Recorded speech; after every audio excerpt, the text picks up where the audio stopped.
नमस्ते दोस्तों, स्वागत है आप सबका। दोस्तों, सत्यार्थ प्रकाश का तीसरा समोल्लास हमारा चल रहा है। कुछ विषयों पर तीसरे समोल्लास के हम चर्चा कर चुके हैं, जो मेरी पिछली वीडियो में आप देख सकते हैं। और लास्ट वीडियो में हमने कुछ चर्चा की थी यम और नियम के बारे में। यम किसे कहते हैं, नियम किसे कहते हैं, किस प्रकार से इनका पालन होता है और किस प्रकार से इनको पालन करने का फ़ायदा होता है। दोनों को एक साथ करना होता है पालन, या एक को अलग अलग कर सकते हैं। इन चीज़ों के ऊपर हमने एक विषय लिया था, ये चर्चा की थी। आज हम बात करेंगे कुछ इंद्रियों के बारे में।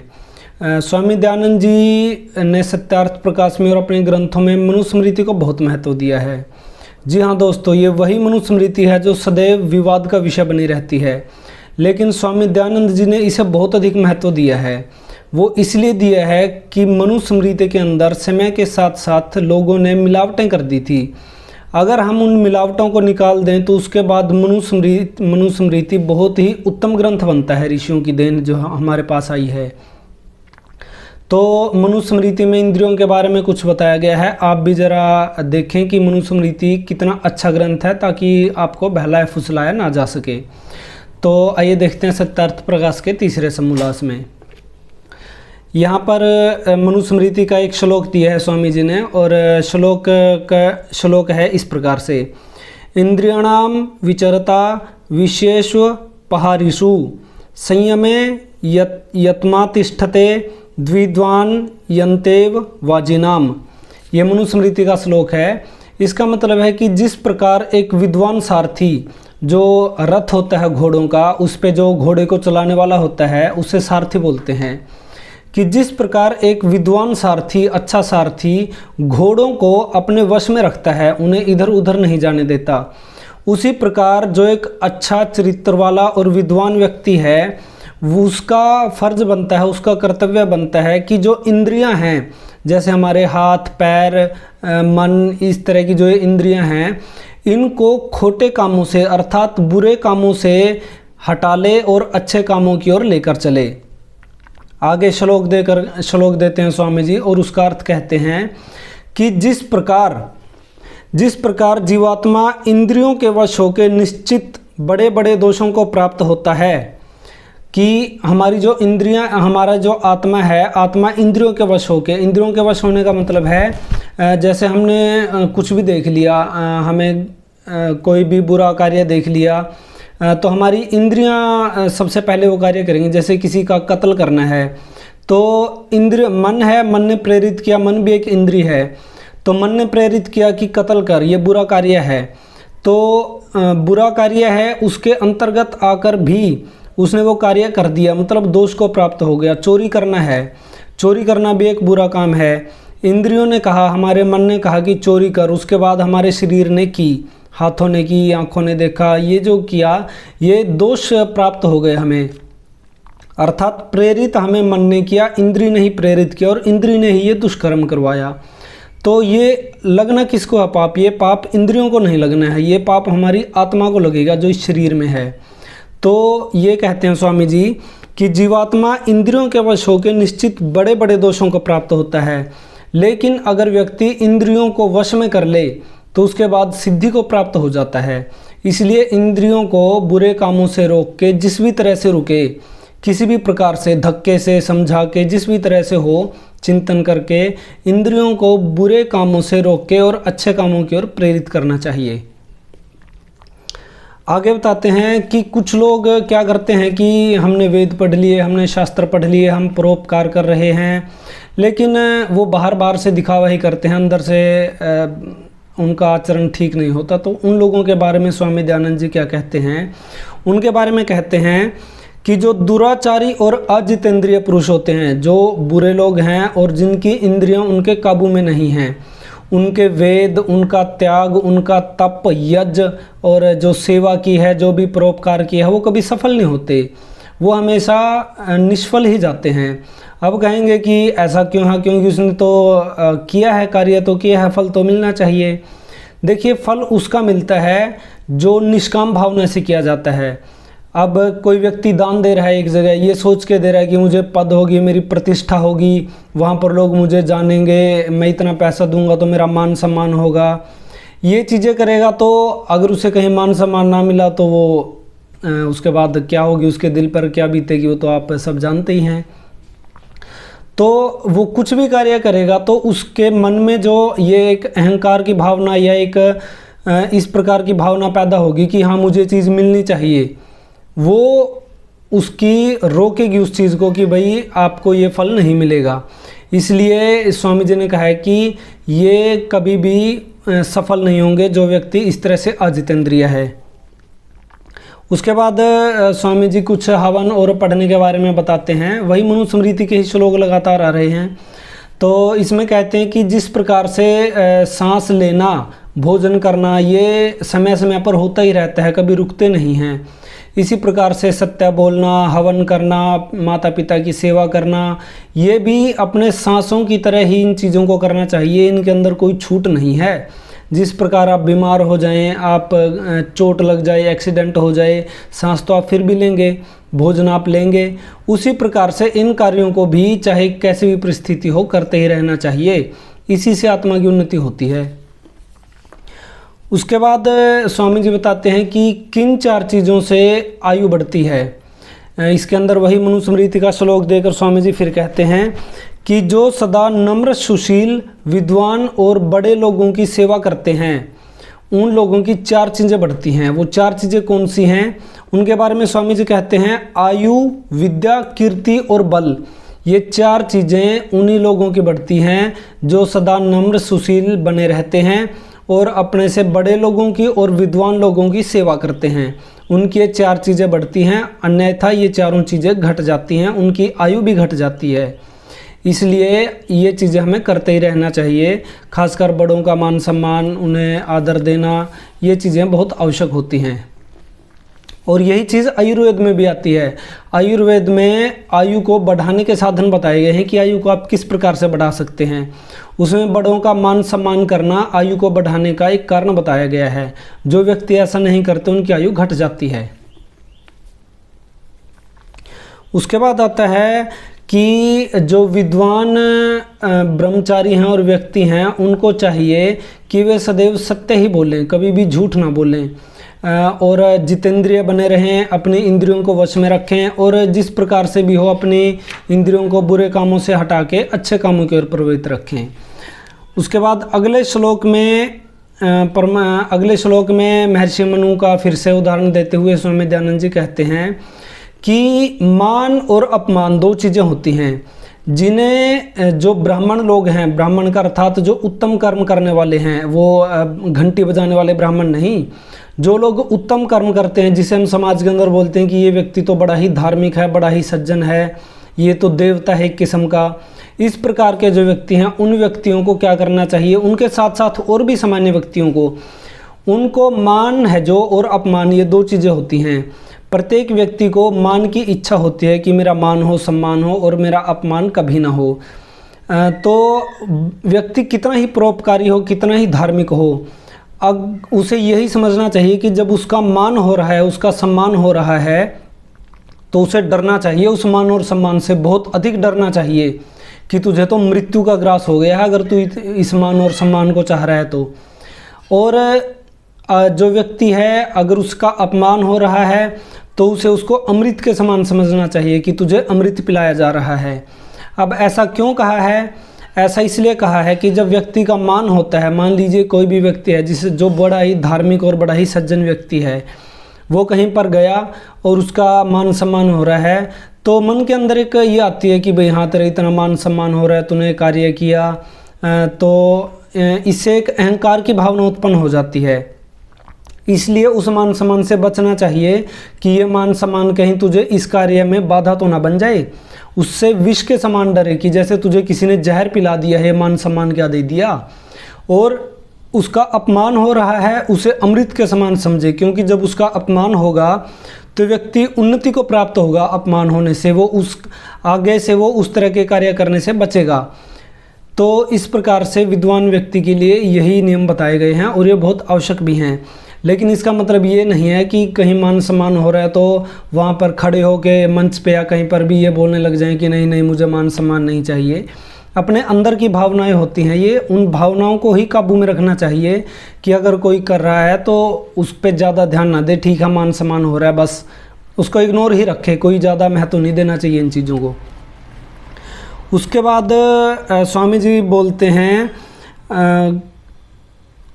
कि वेदों के बारे में बताते हैं कि किस प्रकार से परिवार नरक को चला जाता है। स्वामी जी बोलते हैं, इसमें भी मनुस्मृति का ही श्लोक देते हैं और कहते हैं, जो वेद को ना पढ़ के दूसरी जगहों पर मेहनत करता है, श्रम करता है, वह अपने पुत्र और पौत्र सहित शूद्र भाव को शीघ्र ही प्राप्त हो जाता है। अर्थात जो व्यक्ति वेदों को नहीं पढ़ते हैं और किसी चीज़ों को पढ़ते हैं और कहीं बहुत अधिक ध्यान रखते हैं तो उनका जो कुल है वो कुल ही शूद्र भाव को प्राप्त हो जाता है। वो ब्राह्मण परिवार नहीं रहता, वो फिर अनपढ़ के समान ही हो जाता है, क्योंकि बहुत अच्छी चीज़ें वेदों के अंदर लिखी हुई हैं। और इनके अलावा तो फिर आपको यही मिलेंगी आज के दिन जो शिक्षा चल रही है, जहाँ पर नैतिक शिक्षा का कोई महत्व नहीं है। क्या सिखाना बच्चों को, सिर्फ एक ही चीज़ सिखानी है कि हाँ आपको बड़ी बड़ी इमारतें बनानी हैं, आपको पैसा कमाना है, आपको गाड़ियाँ बनानी हैं, आपको ये करना है। जो आज के दिन सिखाया जा रहा है नैतिक शिक्षा का, इस शिक्षा के अंदर कोई महत्व नहीं है। तो आगे स्वामी जी फिर कहते हैं, कुछ निष्काम लोगों के लिए बताते हैं। कुछ लोग कहते हैं, ऐसा प्रश्न करते हैं कि भाई मैं तो कुछ करूँगा ही नहीं, मैं तो करने की आवश्यकता ही नहीं है, मैं तो ना मुझे पाप होगा ना मुझे पुण्य होगा। तो वो कहते हैं कि मैं काम कर ही नहीं रहा कुछ भी, तो मुझे पाप पुण्य कैसा होगा। लेकिन उनके लिए स्वामी जी क्या कहते हैं कि कोई भी कार्य बिना कामना के नहीं होता, कोई भी कार्य बिना कामना के नहीं होता। अर्थात अगर मैं पलक झपक रहा हूँ तो वो भी मेरी कामना है, मैं चाहता हूँ, मेरी इच्छा है, इसलिए पलक झपक रहा हूँ। अगर मुझ में इतनी भी कामना ना होती तो मैं पलक नहीं झपकता। इसलिए ये बात कहना कि कोई व्यक्ति कामना रहित है, बिल्कुल ही कामना नहीं है, तो ये बिल्कुल गलत है। वो कम से कम पलक तो झपकेगा, सांस तो लेगा। और अगर इतनी कामना नहीं होगी तो उसके बिना तो फिर वेदों का पढ़ना पढ़ाना और ये चीज़ें भी व्यर्थ हो जाएंगी, कोई पढ़ेगा ही नहीं। इसलिए कोई भी व्यक्ति कामना रहित नहीं हो सकता है। उसके बाद स्वामी जी कहते हैं कि जो वेद और वेदानुकूल महान पुरुषों के किए शास्त्रों का अपमान करता है, उस वेद निंदक नास्तिक को जाति, पंक्ति और देश से बाहर कर देना चाहिए। अर्थात जो विद्वान लोग हैं, हमारे ऋषि लोग हैं, हमारे बड़े बुजुर्ग और धार्मिक लोग हैं, उनका अपमान करते हैं या उनकी कही हुई बातों को झूठ बोलते हैं या किसी भी तरह से उनको नकार देते हैं, वेदों को नकार देते हैं, ऋषियों के ग्रंथों को नकार देते हैं, तो उनको देश से भी बाहर कर देना चाहिए। पंक्ति और घर में तो रखने की बात ही अलग है। अर्थात नास्तिक लोगों को एक किस्म से आप ये भी कह सकते हो कि नास्तिक लोग जो हैं, नास्तिक लोग परमात्मा को भी नहीं मानते और किसी चीज़ को नहीं मानते। अब कुछ लोग इस पर प्रश्न ये करेंगे कि भाई ये तो आप लोगों ने अपनी ही बना ली है कि भाई ताकि समय के साथ जो लोग इस चीज़ पे प्रश्न उठाएं तो उन लोगों को बाहर कर दिया जाए ताकि हमारा ही धर्म फलता फूलता रहे। लेकिन इस पर थोड़ा विचार करने की आवश्यकता है। विचार क्या करना इस पर कि जो लोग प्रश्न करते हैं, प्रश्न करना कोई गलत बात नहीं है, प्रश्न करना बहुत अच्छी बात है। हमारे ऋषियों ने तो सभी ग्रंथ ही प्रश्न उत्तर की शैली में बताए हैं। कोई भी ग्रंथ ऐसा नहीं है जिसके अंदर एक लेटर या एक ऐसे के रूप में लिख दिया गया हो। प्रश्न उत्तर प्रश्न उत्तर प्रश्न उत्तर भरे पड़े हैं सभी ग्रंथ। और ऋषि खूब कहते हैं कि प्रश्न उत्तर कीजिए, लेकिन इतनी बुद्धि तो उस व्यक्ति के अंदर होनी चाहिए कि वो सत्य और असत्य का निर्णय कर सके। परमात्मा है, इसे 100 तरीकों से सिद्ध किया जा सकता है, उसके बाद भी वो व्यक्ति ना माने तो फिर उस व्यक्ति का क्या फ़ायदा, क्या उसे रख के करेंगे, क्योंकि वो तो बिगाड़ ही करेगा। आज एक व्यक्ति इस तरह का है, कल को 100 व्यक्ति हो जाएंगे, आगे होते होते होते ये सिस्टम को ही ख़राब कर देंगे।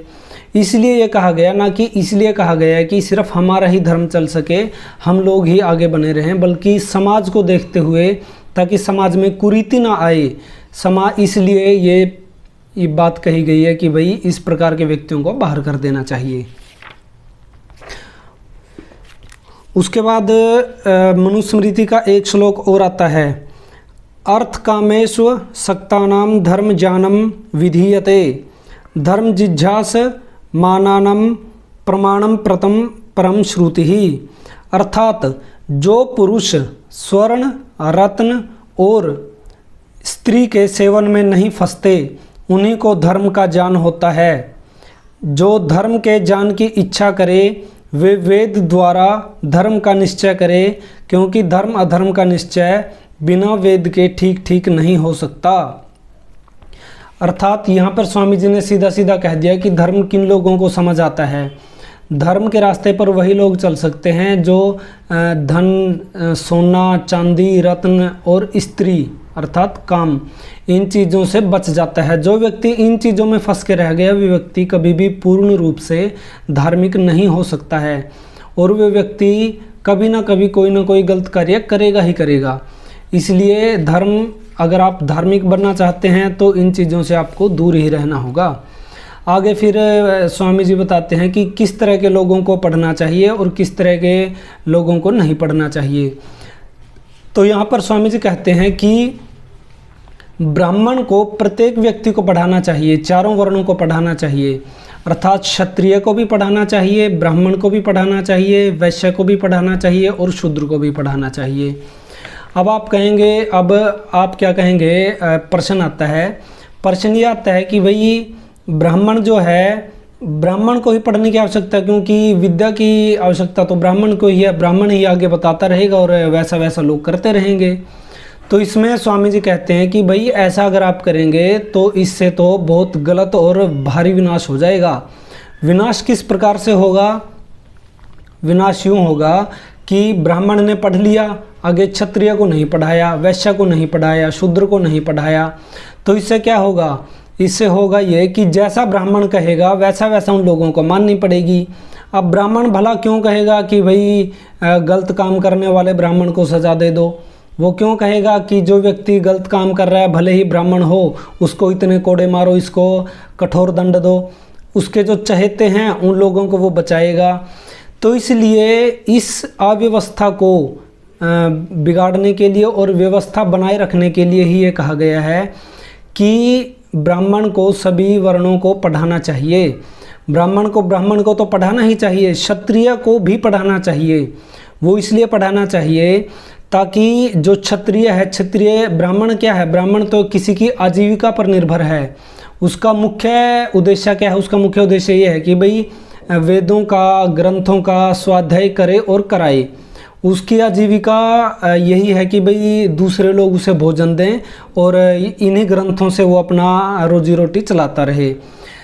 तो एक किस्म से आप ये लगा लीजिए कि मांगने की भिक्षावृत्ति ही हो गई ब्राह्मण की एक रूप से। लेकिन जो क्षत्रिय है, क्षत्रिय किसी की भिक्षावृत्ति में नहीं है, वो किसी से मांग के नहीं खाता। इसलिए अगर क्षत्रिय को यह पता होगा कि भाई ये चीज़ गलत है और ये चीज़ ठीक है, तो वो दंड के द्वारा बिना किसी भय की उस चीज़ को लागू कर देगा। लेकिन ब्राह्मण ऐसा नहीं करेगा। इसी प्रकार वैश्य है, वैश्य भी किसी के काबू ऐसा नहीं है कि भाई भिक्षावृत्ति करके मांगता है और खाता है, वो भी अपने पैसे कमाता है और करता है। तो इसलिए वैश्य को भी पढ़ाना चाहिए ताकि वैश्य भी उन नियमों को जान सके, जिससे कि ब्राह्मण पर और क्षत्रिय पर या जो भी हैं, कोई भी वर्ण है, भाई क्या कि ये नियम सबके लिए हैं, ये नियम सबके लिए नहीं हैं। इन चीज़ों को जब जान पाएंगे तभी इस प्रकार की व्यवस्था बनी रहेगी। इसलिए स्वामी जी ने ये कहा है कि भाई सभी वर्णों को पढ़ने का अधिकार है, चाहे वो महिला हो, चाहे वो पुरुष हो, चाहे वो शूद्र हो, कुछ भी हो। और ये वेदों के अंदर लिखा गया है, स्वामी जी को ये अपनी तरफ से नहीं कह रहे हैं। तो आज के लिए इतना काफ़ी है। अगली वीडियो जल्दी आएगी। सब्सक्राइब और शेयर करना मत भूलिए चैनल को, और अपने दोस्तों को बताइए कि सत्यार्थ प्रकाश का स्वाध्याय चल रहा है। तो यहाँ पर मानव बनाने का और विज्ञान आदि सब चीज़ों के बारे में होगा, और कोशिश ये भी रहेगी कि दूसरे ग्रंथों को भी जल्दी ही इसको ख़त्म करके और दूसरे ग्रंथों को शुरू किया जाए। तो आज के लिए इतना ही, मिलते हैं अगली वीडियो में। धन्यवाद।